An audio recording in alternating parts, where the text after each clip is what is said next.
Working Cows Podcast, Episode 10.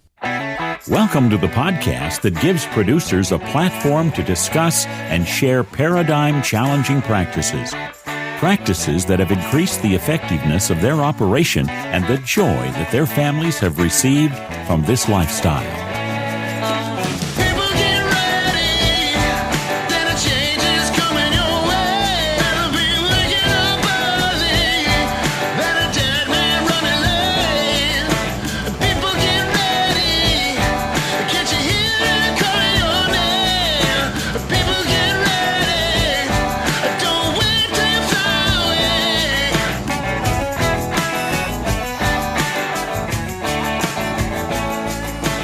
This episode has been brought to you in part by Kamac Ranch Supply. Check out their website at kamacranchsupply.com. This episode is also brought to you by chriswilliamsaudio.com. If you're a musician, podcaster, or filmmaker, don't settle for audio that's less than professional. Head on over to chriswilliamsaudio.com for all your podcasting, music production, and film audio needs. Happy New Year, everybody. We are here with a bit of a special episode, a little bit of a review of where we have been thus far on this journey through the Working Cows podcast. I'm going to throw out 9 totally subjectively chosen best of moments from the Working Cows podcast journey thus far.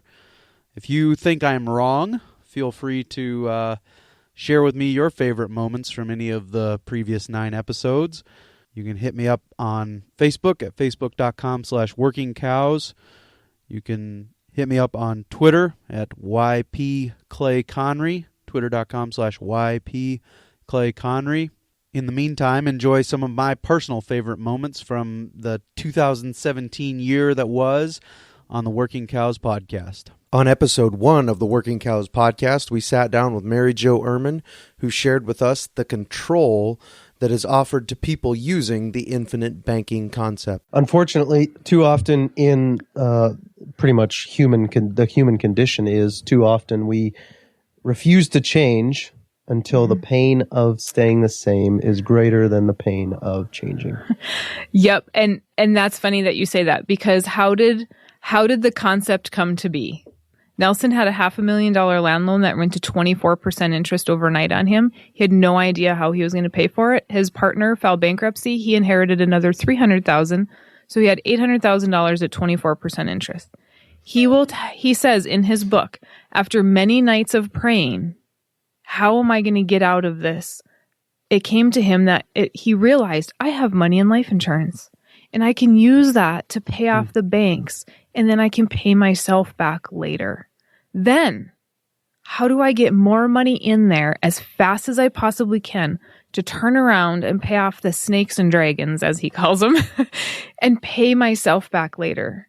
Out of adversity will always come the solution. But it's exactly what you said. Out of pain came the concept that I teach. Why would you need it any other way? Right? So the pain is great enough in the farming industry that a lot of farmers are saying, hey, we want change. I mean, I've sold 5,000 books in 2 years or 2.5 years, not because people don't care. It's because the pain is enough that they're saying, I am done. I want control. I want to be able to say, I'm going to take a loan. This is when I'm going to pay it back. This is how fast I'm going to pay it back. I want control of my finances. I don't want that control and my livelihood in the control of the banks. Because farmers put their livelihood up as collateral. Dallas Mount joined us for episode 2 and challenged our paradigm about how we think about our family ranching operations. Yeah, sure. So as you were talking, I was thinking about Jolene Brown, and I've heard her speak a few times, and she works with farm families in the Midwest and has a lot of good information that applies to any small business and managing these people relationships. And she talks about being a family first family or a business first family. And the idea of if we're a family and we're in business together, what comes first? Are we a family first and then we also run a business, or are we in business together, and then we also are a family. And when I first heard that, I thought, well, we're family first, right? Family's the most important, and we have to put family first in all the things we do. And what she says, and it kind of challenged me at first, but the more I think about it and the interactions I've had with folks, I really find it to be true, is we have to get the business relationships right so that we can be a family. And so she says, be a business first family. So we put the business and we deal with those things so that then once we have those things right and they're structured well, now we can be a family. And I really appreciate the way that she puts that and the challenges that she gives on that. And I think there's a lot to be said for making sure things are done well on the business side of things, that communication is happening, that people understand their roles, that they're being held accountable to fulfill those roles, to do the things that they say they're going to do, just like if they were an employee in any other business. And then once those things are handled well, now we can be a family. And we can enjoy those kind of relationships. Otherwise, it just really gets in the way of the family relationships, which are so important to us. Melinda Sims joined us for episode 3, and we talked about windrow grazing. Absolutely. Well, first of all, I want to dispel one of the myths with windrow grazing, especially in windy Wyoming. Your windrows will not blow away. We have never, ever had windrows blow away. And actually, I do take that back. The University of Wyoming did have some windrows that they experimented with. And they had a huge gust come in, and it did roll up their hay and wad it up into the fence. But it was, from my understanding, right after it was hayed, they had not gotten any moisture on it yet and no regrowth to tie it down. So if you have that moisture coming down to seal the top of it and kind of put a cap on it, and the regrowth coming up from under the bottom to kind of weave its way in and hold it down, you will not have any problems with wind. We do have a lot of trees down here that kind of help break it up, but believe me, McFadden is unbelievably windy. That's a paradigm shift there. Most people are saying, I would love to put up my hay without it ever getting rained on, and you guys are kind of from the sounds of it, crossing your fingers a little bit to get a cap put on it with some rain to hold it together and hold it down to the ground. Absolutely. As soon as it's windrowed, we love to see a little bit of moisture on it because it just puts that seal on it, and it holds in all of the nutrients and holds it down. On episode 4, we sat down with Dave Olala and talked about the winter feeding strategy that he is employing on his ranch. The rotational cropping systems with the diversity, but the other thing I forgot, and you were out and got to see it, is integrating the cover crops into the system as well. And the point of the crop is that fifth principle of keeping a living plant in the soil as long as you can throughout the year, not just during the growing season, but throughout the year. And people don't always get that. But what's so cool about this soil health initiative and how it makes sense to me is from a ranch and a rangeland grass manager point of view, that's what you do with rangelands, is you manage them that way. You keep cover. You maintain diversity by rotating your grazing and by making sure you don't overgraze at the same time or overgraze any time, but you try to vary your grazing so those different plants can thrive and stay within the ecosystem in a nice, diverse plant composition. And then you think about, certainly there's no-till farming in rangeland, that you're not doing any of that.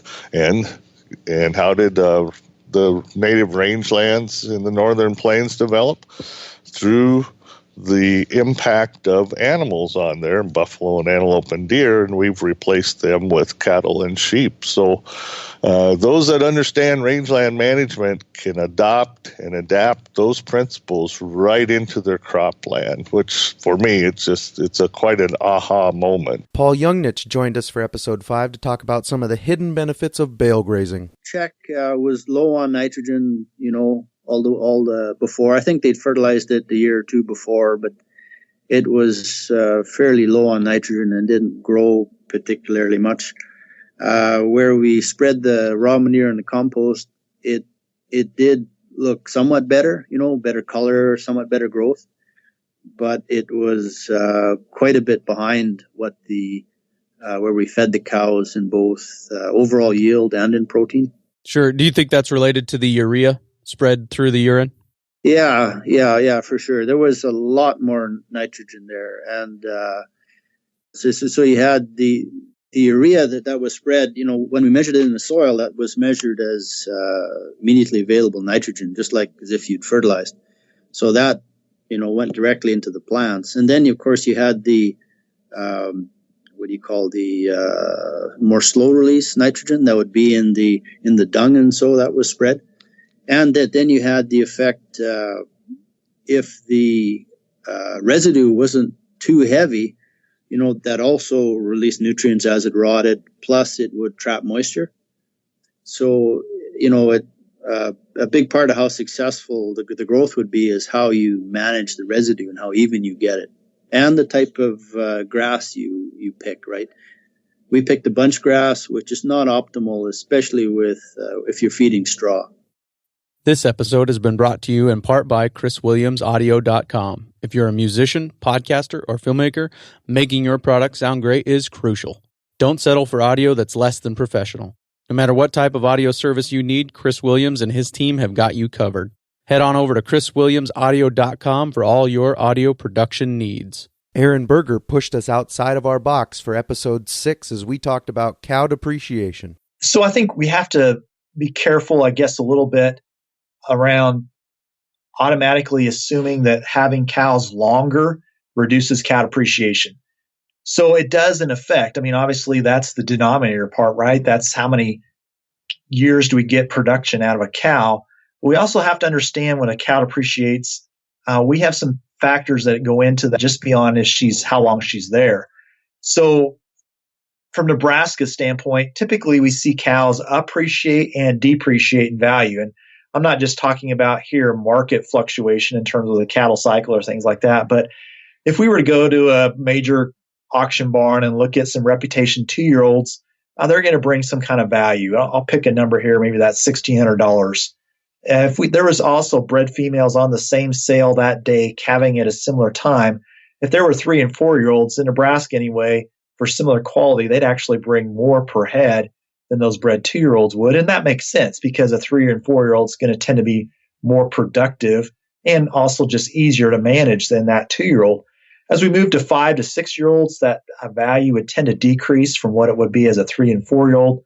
And then once we move past 6 and start to get into that 7, 8, once we start to see dental deterioration in a cow, we start to see cow depreciation start to really increase.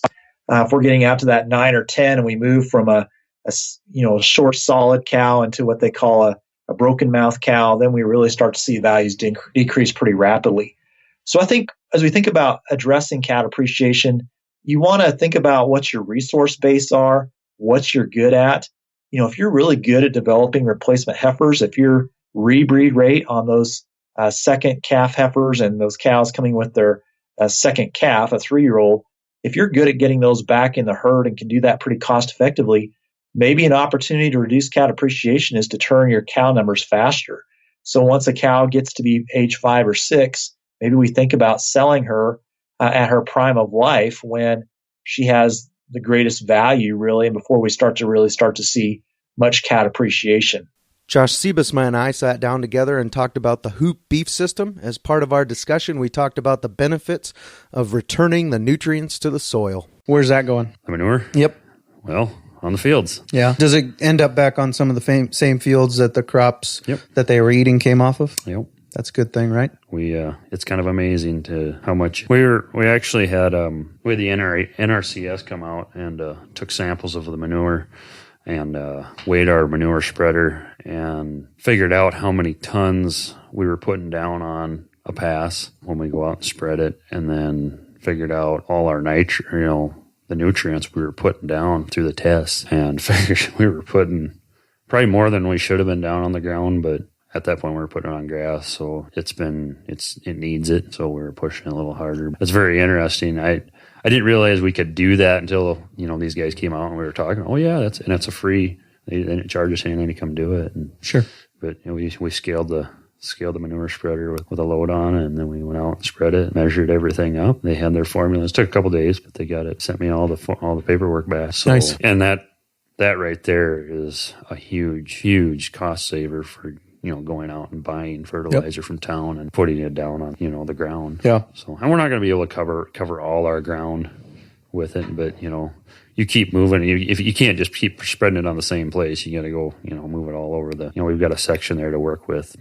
We're getting to those places that hasn't had manure spread on it probably ever from, when my grandpa owned the place. On episode 8, Fernando Falomir joined me, and we talked about how they are reversing desertification with their regenerative ranching practices. Do you think that in time, some of that other unproductive third of the ranch will come back? Yes, eventually it will. But once you lost your fertile topsoil, you're starting from negative numbers. There's no seed bank. Anything that lands on the soil just gets washed away. Even though you push your cattle with a high density and break up the soil crust, the erosion is so high that everything gets washed away. And we do see a lot of progress. In a couple of my fences in those pastures, they've been silting up. Almost the entire height of the electric fence up to my knee each year. So we have to go back and raise the fences so that they're still useful. Is that like a dust is blowing across, or? No, it's from water erosion. Okay. So that's part of our management to avoid that is we always try to keep enough ground cover to retain water and then to stop soil erosion any further. Sure. So as our rule of thumb is it's use high animal density as our tool. Cattle are our primary tool to restoring the land. And, as any tool, it can also be mismanaged. It's a sort of two edges. This is what people have a lot of struggle understanding is that cattle aren't bad. We mismanage, and our tool gets blamed. Finally, on episode 9, Derek Swanebeck and I sat down and talked about deferred grazing and the benefits that they are experiencing in the Sandhills of Nebraska. What are some of the benefits that you guys are noticing? You mentioned root mass. Can you talk a little bit about that? Yes. It's, Nicole Masters was in America, and we got to listen to her talk. And she just loves the soil and all the microorganisms and things that are growing underneath. And so, like to mess with cow manure, I love to crack open the soil and smell what's down there, and the roots and the things that are growing right around the roots. If it smells good, if it smells like after you mowed the lawn or when it's raining, things are going good there. And if it doesn't smell or it's kind of just dry, there's nothing growing. And when we use the animals to impact correctly, they will kickstart that system. And like a great indication, we go across a meadow, and they will stomp down half of what they're eating.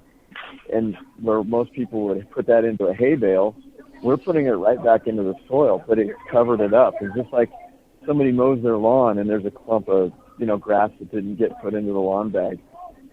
Middle of the afternoon, you kick that over, it's wet under there, and it smells good. And some more organic matter we get back into the ground or on top of the ground, just like that. Some more bugs. We're talking warm and wet. That's where the bugs flourish, and the right bugs, and that helps the root mass. We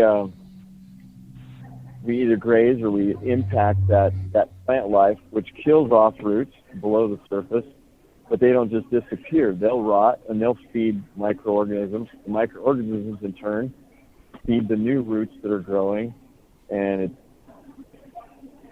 it really turns into a system. It's like a bank account that you keep investing in, and you can live off a lot more interest when you don't take as much out of that account very often. And there's probably a level of production where you have to plateau somewhere, but we're in a lot of places. I haven't seen that yet. We haven't even got there. It just, the more you put back into it, the more it keeps going. This episode has been brought to you in part by Kamak Ranch Supply. Check out their website at kamakranchsupply.com. They understand the needs of ranchers and farmers, whether you need to take care of your livestock, horses, or even building supplies. They have everything you need to work your cows, whether that be the chute you work them through, the water you bring them to, or the tools you use to make them go up that chute a little bit faster. So check out their website at kamakranchsupply.com. Well, I hope you enjoyed that best of episode. We are going to continue to kick off 2018 with a bang. January 8th, we have Trey Patterson of the Padlock Ranch joining us. January 15th, we've got Kurt Pate joining us to talk about stockmanship. January 22nd, we're talking with Dave Pratt from Ranching for Profit. On January 29th, we are talking with Roland Cruz from Holistic Management International and Crossroads Ranch Consulting. We might have a few more coming in February, just waiting to confirm those. So please be sure to like the Working Cows Facebook page, to engage there in the discussions, to share the posts that are made on Facebook. We've had some really great results when those posts get shared into the stockmanship and ranch roping discussion group, the regenerative ranching group, the defending beef group, other groups out there. If you're a member of other groups, feel free to share there in those groups and let me know about it.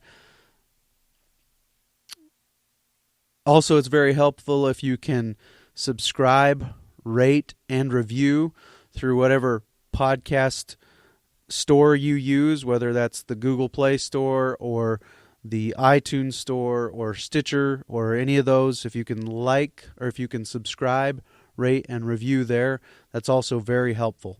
I hope you enjoy our start to 2018 here at the Working Cows Podcast, and I can't wait to see the opportunities that continue to arise as a result of this platform.